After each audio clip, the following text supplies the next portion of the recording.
প্রিয় বন্ধুরা, তোমরা যারা নবান্ন স্কলারশিপে আবেদন করেছো কিন্তু এখনও টাকা পাওনি, বা তোমাদের যাদের স্ট্যাটাস অনেক দিন ধরে আন্ডার প্রসেস রয়েছে, তোমাদের মনে কম বেশি একটি প্রশ্ন থেকে থাকে যে অফলাইন না অনলাইন কোন পদ্ধতিতে আবেদন করলে টাকা পাওয়ার সম্ভাবনাটা বেশি থাকে, বা কোন ক্ষেত্রে আবেদন করলে টাকা পাওয়া যায়। বন্ধুরা, তোমাদের সাথে আজকে একটি বাস্তব সত্য শেয়ার করব। বিগত বছরগুলিতে যেটি দেখা গেছে, বা আমি আমার বহু ছাত্রছাত্রীদের ক্ষেত্রে যেটা লক্ষ্য করেছি, যে নবান্ন স্কলারশিপে কিন্তু অফলাইনে যারা সরাসরি নবান্নে গিয়ে ফর্ম জমা দিয়ে আসে তারাই কিন্তু বেশিরভাগ ক্ষেত্রে টাকা পেয়ে থাকে, বা তাদের ওই টাকা পাওয়ার সম্ভাবনাটা বেশি থাকে। তাহলে তোমরা এবার আমাকে প্রশ্ন করবে, তোমরা যারা অনলাইনে আবেদন করেছো তোমরা কি তাহলে টাকা পাবে না? আবার অনেকে আমাকে এটা বলবে, তোমাদের চেনা জানা অনেকেই তো অনলাইনে আবেদন করেও টাকা পেয়েছে। দেখো, আমি তোমাদের এটা বলছি না যে অনলাইনে আবেদন করলে টাকা পাওয়া যায় না। দেখো, অনলাইনের ক্ষেত্রে তুমি অনলাইনে ফর্মটি সাবমিট করার পর বিভিন্ন লেভেলে গিয়ে তোমার ফর্মটি ভেরিফাই করা হয়। তারপর সব কিছু ঠিকঠাক থাকলে ডিপার্টমেন্টে গিয়ে পৌঁছাবে।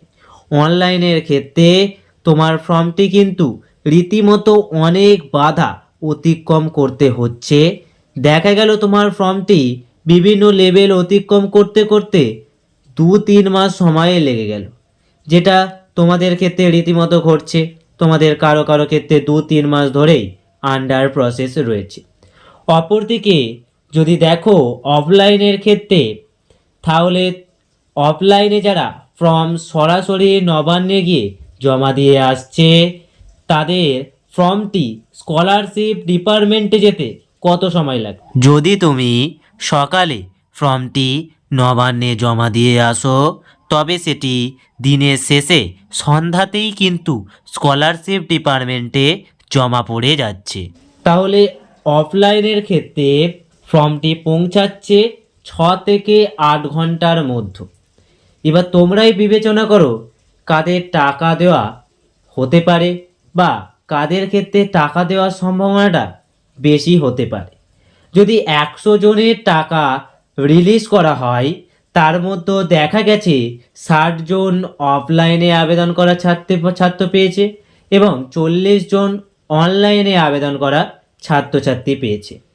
তবে তোমরা যারা অনলাইনে আবেদন করেছো তোমাদের ক্ষেত্রে একটি বড় প্লাস পয়েন্ট রয়েছে।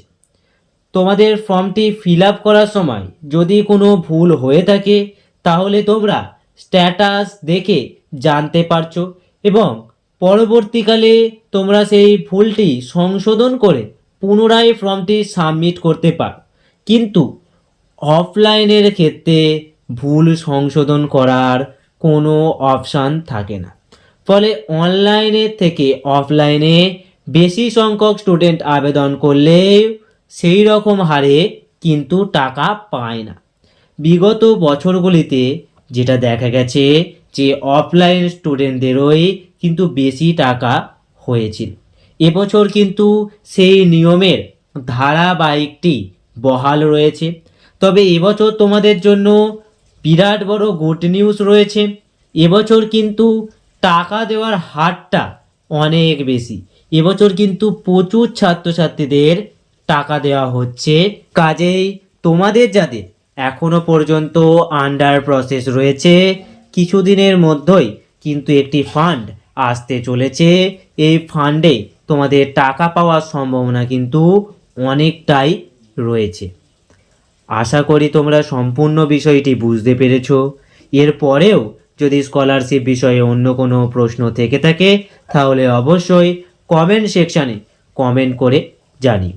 জয় হিন্দ বন্ধুরা, আজকের আপডেট এই পর্যন্ত।